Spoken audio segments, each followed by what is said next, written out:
طائف کے دن جتنی مجھے مشکلات تھی اتنا مشکل دن میری زندگی میں کبھی نہیں آیا۔ میری زندگی کا سب سے مشکل ترین دن تھا طائف کا دن۔ ان کے بارے میں سیرت نگار لکھتے ہیں کہ طائف کا دن کتنا مشکل ترین دن تھا۔ حضور اکیلے ہیں اور ایک غلام ساتھ میں ہے، اور حضور علیہ السلام جا رہے ہیں، اور حضور علیہ السلام کے آگے پیچھے قطار لگی ہوئی ہے، قطار آگے سے پیچھے تک، اور وہ حضور علیہ السلام پر پتھر مارتے ہیں، پتھر برساتے ہیں۔ سیرت نگار لکھتے ہیں وجود ناس خون میں لت پت ہو گیا، اور پورا وجود جبہ شریف لباس اقدس خون میں بھر گیا، حتیٰ کہ نالین شریف خون سے بھر گئی۔ میں بھی یہی سوچتا تھا کہ خون سے بھر گئی، لیکن جب میں نے اپنی جماعت کے ایک عظیم سیرت نگار کو پڑھا تو مجھے یہاں تک پتہ چلا کہ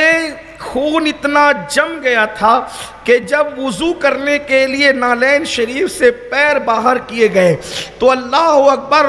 خون جو ہے وہ اس نالین کے اندر جم چکا تھا، اور جب نالین سے پیر باہر کیے گئے تو جس طریقے سے کوئی چیز چپکتی ہے کسی کے اندر، یہ کیفیت اور یہ حالات پیدا ہوئے۔ اللہ اکبر۔ اسی پر بس نہیں، آقا کریم صلی اللہ علیہ وسلم کے غلاموں، سیرت نگار لکھتے ہیں جب حضور علیہ السلام جو ہے وہ خون میں لہو لہان ہو کر کے بیٹھ گئے تو دونوں طرف سے ہاتھ پکڑ کر ان ظالموں نے حضور کو اٹھایا، اور اٹھا کر کے حضور کی پنڈلیوں پر، پنڈلی سمجھتے پنڈلیوں پر، وہ حصہ جہاں پر ہمارا گوشت نہیں ہوتا، ہڈی ہوتی ہے، یہاں تھوڑی سی چوٹ لگ جائے تو کتنی بے چینی اور بے قراری ہوتی ہے۔ اللہ کے حبیب کو دونوں ہاتھ پکڑ کے اٹھایا، اور اٹھا کر کے حضور علیہ السلام کی پنڈلیوں پہ پتھر مارے۔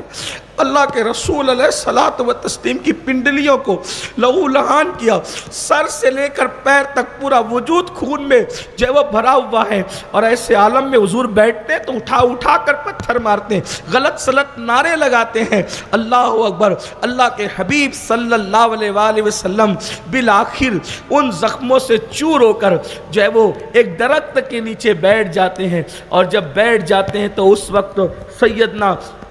جبریل امین آتے ہیں اور آ کر کے عرض کرتے ہیں یا رسول اللہ صلی اللہ علیہ وآلہ وسلم، اللہ تبارک و تعالیٰ نے آپ کو بھی دیکھا اور ان ظالموں کو بھی دیکھا، اب اللہ تبارک و تعالیٰ فرماتا ہے کہ محبوب آپ کی مرضی کیا ہے، آپ اپنی مرضی بتائیں، اگر آپ کہیں تو یہ دونوں پہاڑوں کو، یہ دونوں طرف کے پہاڑوں کے سلسلے کو ملا دیا جائے اور طائف والوں کا قصہ ہمیشہ کے لیے ختم کر دیا جائے، روئے زمین سے ان کو مٹا دیا جائے، ختم کر دیا جائے۔ اللہ اکبر۔ میرے آقا صلی اللہ علیہ وسلم کی شان دیکھیں، طائف کی وادیوں میں پتھر کھاتا رسول اللہ کو دیکھ کر کوئی ظالم میرے نبی کو مجبور، بے کس اور بے بس نہ سمجھے۔ اللہ نے ان کے اختیارات کو کیسے ظاہر فرمایا کہ جبریل کو بھیجا کہ جبریل جاؤ، فرشتوں کو، پہاڑوں کے فرشتوں کو ساتھ میں لے کر، اور اس فرشتے کو ساتھ میں لے کر جاؤ اور محبوب سے پوچھو کہ یار کی مرضی کیا ہے، اگر آپ کہیں تو طائف زیر و زبر ہو جائے گا، طائف ہمیشہ کے لیے ختم ہو جائے گا، طائف کا نام و نشان مٹ جائے گا۔ جس وقت تو جبریل نے یہ بات کہی، حضور علیہ السلام نے سر انور اٹھایا، اٹھا کر جبریل کو دیکھا، اور جبریل کو دیکھ کر کے فرمایا اے جبریل، میرے اللہ نے مجھے برباد کرنے کے لیے نہیں بلکہ آباد کرنے کے لیے بھیجا ہے، میں امید کرتا ہوں یہ اسلام نہیں لاتے انشاءاللہ ان کی آنے والی نسلیں مسلمان ہوگی، ان کی آنے والی نسلیں کلمہ پڑھے گی، ان کی آنے والی نسلیں مسلمان ہوگی۔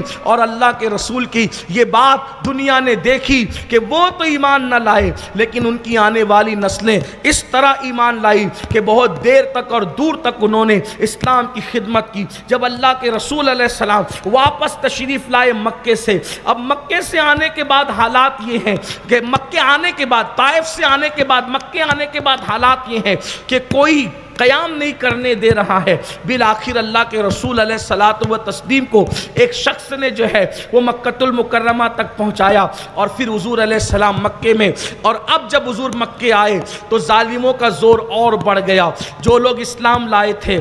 غلاموں میں حضرت سیدنا بلال، حضرت عمار ابن یاسر، اسی طریقے سے حضرت عامر، یہ لوگ جو ہے حضرت سمیہ، اسی طریقے سے حضرت یاسر، یہ لوگ جو اسلام لائے تھے، حضرت زنیرہ، حضرت سمیہ یہ خواتین اور یہ ان غلاموں کو وہ باندھتے اور باندھنے کے بعد ان لوگوں کو مارتے۔ آپ نے سنا ہوگا حضرت سیدنا بلال پر ظلم زیادہ ہوتا، امیہ بن خلف جو ہے وہ تپتی ہوئی ریت پر سیدنا بلال حبشی کو لٹا دیتا۔ میں بس اتنا ہی چاہتا ہوں، آج ہمارے شہر مالیگاؤں کے اندر پتہ نہیں کچھ لوگوں کو کیا خبط سوار ہے کہ وہ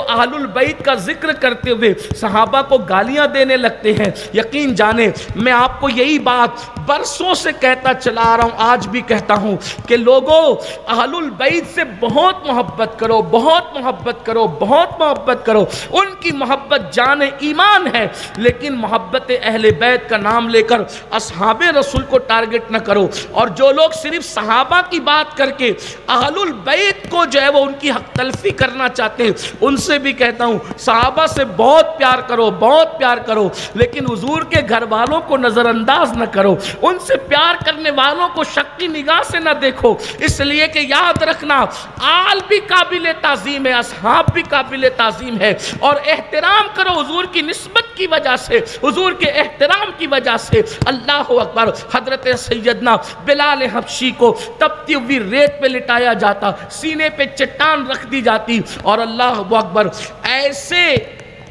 ایسے لوہے کے ایسے ڈنڈوں سے مارا جاتا جس کے اندر نوکیں نکلی ہوئی ہے۔ علامہ سید ابو الحسنات نے اس روایت کو لکھا کہ سیدنا بلال حبشی رضی اللہ تعالیٰ عنہ کو ایسی چیزوں سے مارا جاتا کہ جن ڈنڈوں کے اندر، لوہے کے ڈنڈوں میں جو ہے وہ نکیلی چیزیں نکلی ہوئی تھی، نوکیں نکلی ہوئی تھی، اور بلال سے کہا جاتا ایک بار لات و عزا کا نام لے لو، ایک بار کہہ دو میں نے محمد کو چھوڑ دیا، ایک بار کہہ دو اللہ ایک نہیں ہے۔ حضرت بلال حبشی مار پر مار کھاتے اور ایک ہی نعرہ لگاتے، احد احد، اللہ ایک ہے، اللہ ایک ہے، اللہ ایک ہے۔ کہتے محمد کو چھوڑ دو، کہتے واللہ دنیا چھوڑ سکتا ہوں مگر محمد الرسول اللہ کا دامن نہیں چھوڑ سکتا۔ اسی طرح حضرت سیدنا عمار ابن یاسر کو مارتے مارتے بے ہوش کر دیا جاتا، اور ان کی امی حضرت سمیہ کو اتنا مارا ابو جہل نے، وہ ڈنڈے سے باندھ کر کے ان کو مارا گیا، کوئی پیلر کہہ لے، کھمبا کہہ لے، اس سے باندھ کر کے حضرت سمیہ کو مارا گیا، بہت مارا۔ اور اس کے بعد ابو جہل نے کہا جب تو نے محمد عربی کا کلمہ پڑھا تھا تو کیا تجھے اس کا احساس نہیں تھا، کہ تجھے ڈر نہیں لگتا تھا کہ ابو جہل تیرے ساتھ کیا کرے گا؟ تو حضرت سمیہ فرماتی ہے جب تک ایمان نہ لائے تھے تب تک سب سے ڈر لگتا تھا، جس دن سے ایمان لے آئے ہیں اب اللہ کے سوا کسی سے ڈر نہیں لگتا۔ اللہ اکبر۔ حضرت سیدہ سمیہ رضی اللہ تعالیٰ عنہ کو بہت مارا، ان کے بالوں کو باندھ کر کے مارا، اللہ اکبر۔ اسی طریقے سے رسیوں سے جکڑا گیا، اور جب حضرت سمیہ کو کہا کہ ایک بار محمد پہ لعنت کر میں تجھے جو ہے وہ چھوڑ دوں گا، حضرت سمیہ اگرچہ کنیز تھی لیکن آپ نے فرمایا واللہ میں محمد پہ نہیں بلکہ تجھ پہ لعنت کرتی ہوں، تو لعنتی ہے۔ جب ابو جہل نے حضرت سمیہ کی یہ جرأت کو سنا، یہ ہمت کو سنا، تو اس سے رہا نہ گیا، اور بالآخر اس ظالم نے 2 اونٹ منگوائے، ایک اونٹ کے پیر سے سمیہ کا ایک پیر باندھا، ایک اونٹ کے پیر سے سیدہ سمیہ کا ایک پیر باندھا، اور دوسرے اونٹ کے پیر سے سیدہ سمیہ کا دوسرا پیر باندھا، اور اس کے بعد دونوں اونٹوں کو مخالف سمت میں دوڑایا۔ اب آپ اندازہ کر سکتے ہیں، میری مائیں اور بہنیں بھی پیچھے بیٹھ کر کے سن رہی ہے داستان کربلا سننے کے لیے، پورے شہر سے میری بہنیں آتی ہیں، پیدل بھی آتی ہیں، بوڑھی عورتیں بھی آتی ہیں۔ میں اپنی بہنوں کی بھی توجہ چاہتا ہوں، میری ماں اور بہنوں،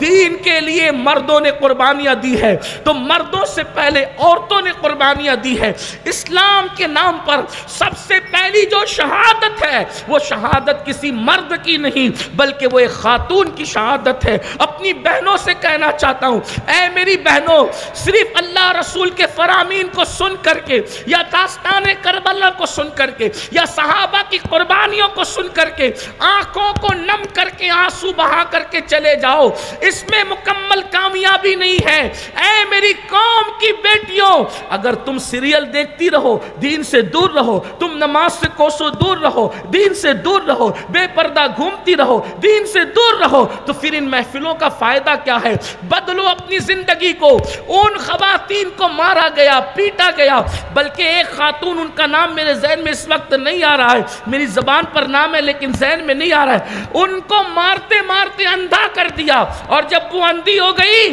تو کہا کہ دیکھ تو نے ہمارے خداؤں کے خلاف، ہمارے معبودوں کے خلاف، ہمارے لات و عزا کے خلاف بات کی، انہوں نے تیری آنکھیں چھین لی۔ تو اس وقت اس خاتون نے جواب دیا، واللہ وہ تو اپنے نفع و نقصان کے مالک نہیں ہے، اپنی ناک پہ بیٹھی بھی مکھی کو ہٹا نہیں سکتے، وہ کیا میری آنکھیں چھین سکتے ہیں؟ انشاءاللہ میری آنکھیں میرا اللہ واپس کرے گا۔ یہ کہہ تو دیا، اور کہنے کے بعد پھر اللہ سے کہا، مولا تجھ پر یقین کر کے اتنا بڑا جملہ کہا ہے، اللہ اکبر۔ جب یہ بات آپ نے کہی، رات گزری بھی نہ تھی کہ اللہ نے ان کی آنکھوں کو واپس لوٹا۔ بہرحال قربانیاں ہیں، بڑی قربانیاں ہیں، عجیب غریب سادہ وہ رنگی ہے داستان حرم، غریب سادہ وہ رنگی ہے داستان حرم،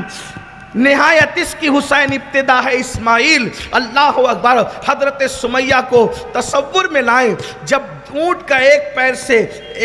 پیر سے آپ کا ایک پیر باندھا، دوسرے اونٹ سے آپ کا دوسرا پیر باندھا، اور یوں مخالف سمت میں، توجہ کریں، یوں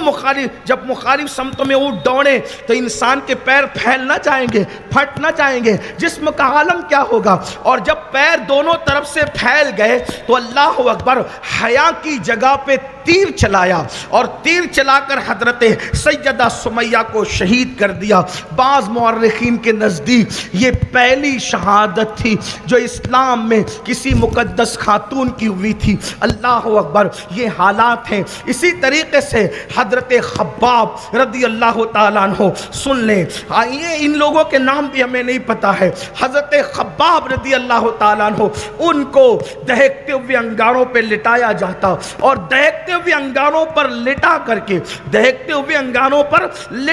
کے جو ہے وہ انگاروں پر لٹا کر کے سینے پر سل رکھ دی جاتی، مارا جاتا اور کہا جاتا کہ خباب محمد کو چھوڑ دو۔ حضرت خباب رضی اللہ تعالیٰ عنہ فرماتے، سب چھوڑوں گا، ان کو نہیں چھوڑوں گا۔ اور سیرت نگار لکھتے ہیں کہ حضرت خباب کی چربی سے وہ جلتے ہوئے کوئلے ٹھنڈے ہو جاتے، مگر حضرت خباب کو وہ اپنی طرف لا نہیں سکتے تھے، جب تک کہ حضرت خباب آخری دم تک کہ ان کی پیٹھ پر وہ جلے ہوئے کوئلوں کا نشان موجود تھا۔